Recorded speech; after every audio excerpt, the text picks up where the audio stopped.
वंदे पुरुषोत्तमम।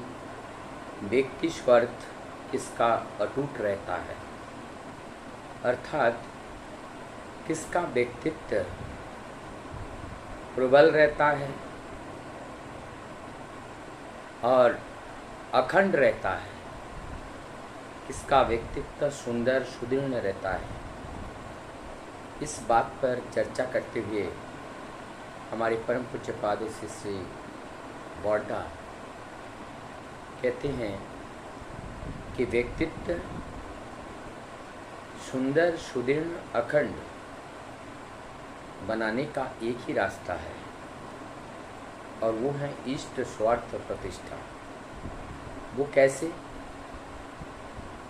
हमें सोचना और विचारना नहीं है, ज़्यादा बुद्धि लगाने की ज़रूरत नहीं है, हमें इसके उसके पीछे पड़ने की ज़रूरत नहीं है। जहाँ हमारे इष्ट के प्रति मंगल के प्रति कार्य हो रहा हो, उस कार्य में हमें खुद पड़ना है।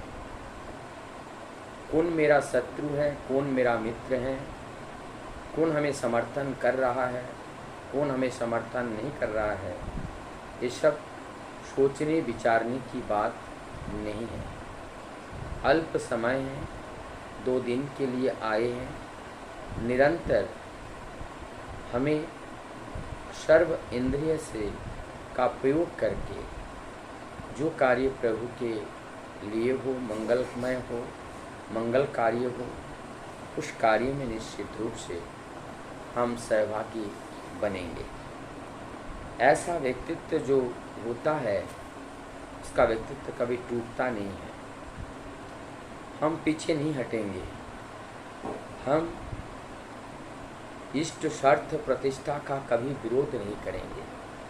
जहाँ इष्ट स्वार्थ प्रतिष्ठा है वहाँ हम समर्थन करेंगे और कोशिश करेंगे जो उनकी जो विरुद्ध भाव है उस भाव को कैसे हम वहाँ से दलित कर सकते हैं। जब हम उस विरोध भाव को दलित कर देंगे तो भाव लुप्त हो जाएगा, समाप्त हो जाएगा।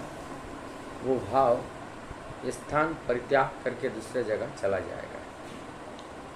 तब हमारे अंदर वो शक्ति उत्पन्न होगा।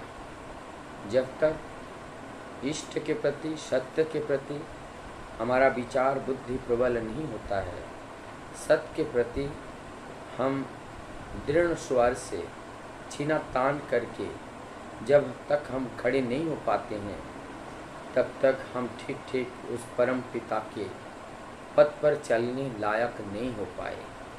इसके लिए हमारी पूरी समर्थता के साथ प्रभु के उस कार्य में समर्पण के साथ संपूर्ण शक्ति का प्रयोग करते हुए जब हम लगते हैं, निश्चित रूप से हमारे जीवन में सफलता उतर के आती है। उसके लिए चिंता, उसके लिए कोई योजना अलग से करने की ज़रूरत नहीं है। जो चिंतन, मनन, विचार, भाव सब जिसका प्रभुमय है और प्रभु के कार्य में समर्पित हैं, उनका जीवन को सुंदर बनाने का जो दायित्व है वो स्वयं अपने हाथ में लेते हैं। इसलिए उसके लिए चिंता करने की हमें किसी भी तरह से कोई ज़रूरत नहीं है।